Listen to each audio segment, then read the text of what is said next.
Hi, today I'm going to talk about how Pulse and Unilever use real-time consumer intelligence to fight COVID-19 amongst Indonesian consumers. The key challenge with Indonesian consumers is that 2 out of 3 of them wash their hands only with water, but not soap. And hence we had two objectives in mind. First was to establish the extent of these unwanted behaviors, that is not washing hands, not maintaining social distancing, not at a national level, but at a province level, at a hyper-local level. And once we understood the challenge with each of the province, we then wanted to run a very large-scale messaging campaign amongst these consumers to help them fight COVID-19. So how did we go about solving it?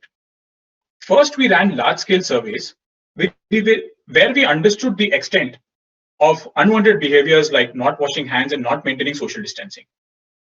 But to have a more truer measure of social distancing, we used our passive location technology to measure the density of footfalls in public spaces and thereby arrive at a true measure of how much social distancing was actually happening in that province.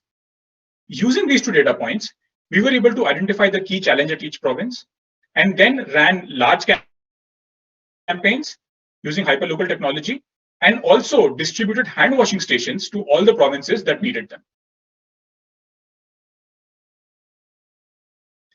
So how did we go about doing this entire thing?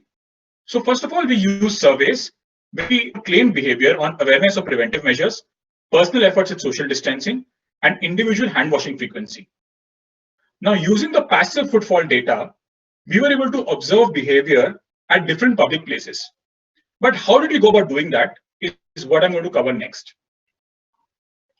Essentially, we have this unique technology called polygon mapping, where instead of just creating a geofence or a circular map, we are able to map any point of interest, no matter in what shape it is. And at each point of interest, we are able to capture the number of people who are present there basis the mobile signal which we receive. Now, if we put together thousands of such points of interest, we are able to actually estimate the number of people who fall in these polygons. Now, in our case, the point of interest was any public place where people congregated. Across 6 provinces, putting thousands of such polygons together, we were able to estimate the number of people who were present in public places. Then, as a percentage of the overall population of this province, we were able to calculate the true measure of social distancing. So using these two data points of both claimed and observed behavior, we created a care preparedness score for each of the 6 provinces. This score was essentially designed to tell how well prepared a particular province was to fight COVID. The score ranged from -4, which had the lowest preparedness, to +4, which means it had the highest preparedness to fight COVID. Additionally, we were also observing the new cases which were coming in each province on a week-on-week basis, essentially the raw number growth in cases. So if you look at it, these two data sources, the CARE score and the Indonesian new cases, are completely independent sources. So if the CARE score sufficiently explains the percentage growth in cases, then we can say that the model is valid and can be relied upon to really anticipate the directional change in cases. But what is important to think about is the fact that in a stable environment, the parameters which you are not measuring or the parameters which influence behavior are not going to change. And that is what helps a model operate and predict in a very, very good fashion. However, when you look at the scenario of COVID-19 in Indonesia, we were essentially moving in a very unstable environment. And in this environment, what we saw that factors like lockdown, increased testing, increased immunization could impact the number of new cases, but we had no ways to take that input into the model. And thereby, the model did not have all the data it needed to accurately predict the case growth direction for all the provinces. So keeping these things in mind, what we decided was we were going to conduct a province level analysis for 3 reasons. One, of course, is to do an internal validation of the model. So does the model work for each of the provinces rather than just working for one or two of the provinces? And the second was doing an external validation where we also, of course, counted the number of cases which were coming week on week. This essentially helped us in one was the communication. We wanted to do very targeted brand messaging in these provinces rather than just doing a general messaging around fighting COVID, which anyone and everyone was doing at that point in time. At the same time, we were able to identify which provinces needed the hand washing stations the most. So once you put all of this together, we were then able to identify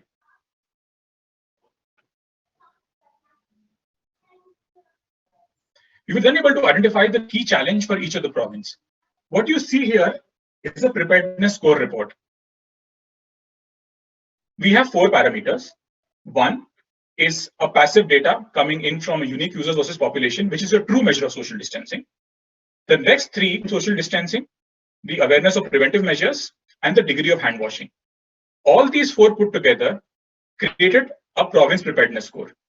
Now, using this province preparedness score, we were able to identify what should be the messaging for each province basis a red, green, or amber for each of the 4 parameters.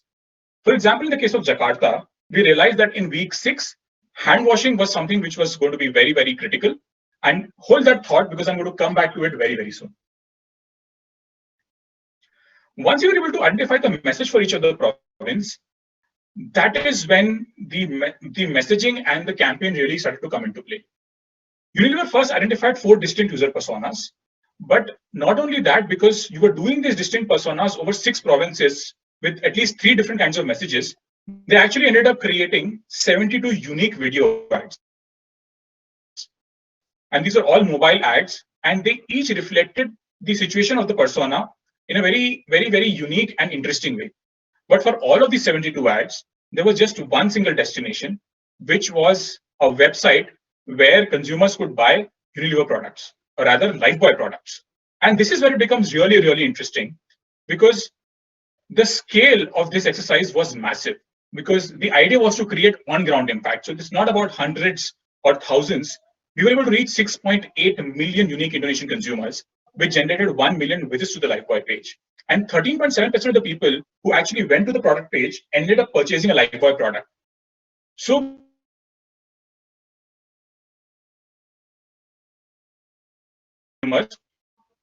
make them take an action and actually buy a hand washing product. Because it's important to remember that 2 out of 3 Indonesians were actually not washing their hands with soap. Additionally, to make sure that Lifebuoy is available, as well as the fact that hand washing is so important, Unilever distributed 425 hand washing stations in partnership with the National Disaster Management Association. And those choices were also driven by the data which was provided from the care model.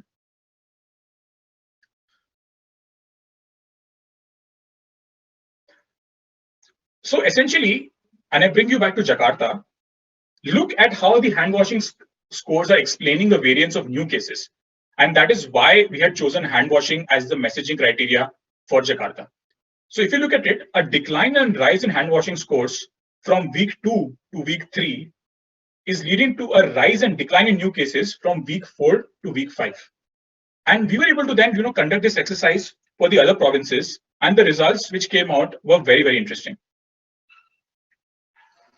Across 4 of these provinces, we could see a week-on-week decline in new cases in 4 provinces, in line with the care preparedness score. And if you think about it, there is not only an internal validation to this entire exercise, because we ran it across different provinces and it worked for all of them, but there's an external validation as well, because 4 out of these 6 provinces actually found new cases and care scores to be correlated. But what does it mean for the insights industry? What it means is that the future is going to be a real-time insights with active and passive data. Use of hyperlocal insights is going to become very, very important, because essentially researchers can understand hyperlocal markets better. It could be applied to replace exit interviews at stores. It could be applied to conduct hyperlocal brand tracks, to establish catchment area profiles, and so on. So what you saw here really was an example of taking real-time intelligence and creating on-ground impact at a time when all of us needed it. Thank you.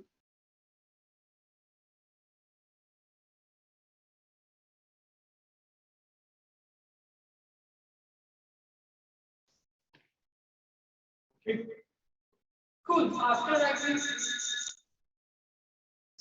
the last fiasco where I called Rakshit Ritesh, I said, let me not take a chance, and I got Himanshu stand beside me.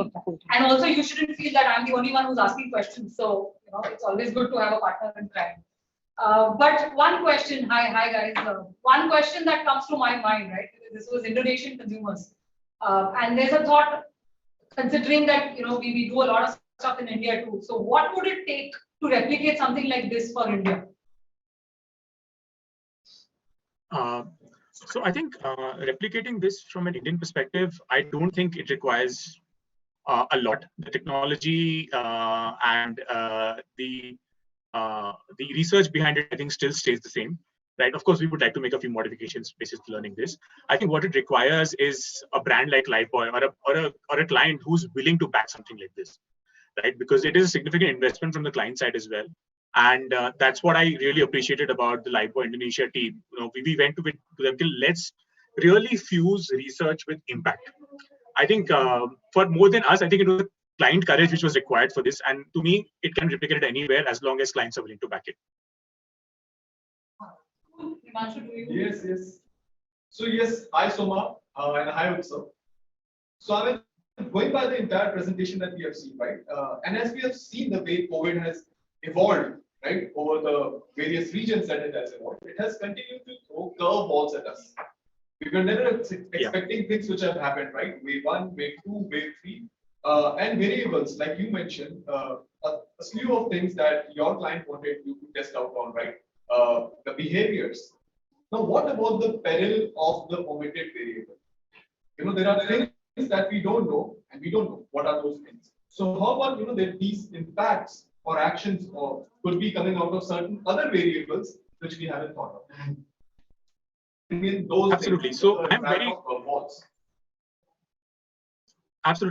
I'm very clear of the fact that there will always be unknowns in situations like these, right? So, and I'm also very cognizant of the fact that, which is what I also stressed in the presentation, that this is not a perfect model by any means, right? And our entire focus was, can we identify the problem and can we identify the direction?